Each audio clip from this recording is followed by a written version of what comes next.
કે સામે આવવાની તો તાકાત નથી અને એ લોકો પાછા મનમાં વ્યાયામ લઈને ફરે કે હું ખાલી રીલમાં જ બોલું છું. તો બેટા રૂબરૂ મુલાકાત કરવી પડે, પછી ખબર પડે કે કોણ કોના પર ભારે છે.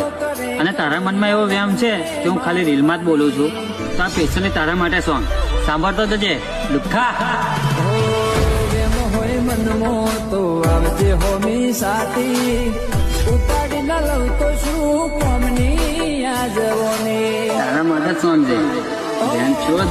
વગર વાત વગર નાક મુકલ બાર, જાત પર આવે તો હાવજ અમે ખૂંખાર. ઓટ વગર વાત વગર નાક મુકલ બાર, જાત પર આવે તો હાવજ અમે ખૂંખાર. કે સામે આવવાની તો તાકાત નથી અને એ લોકો પાછા મનમાં વ્યાયામ લઈને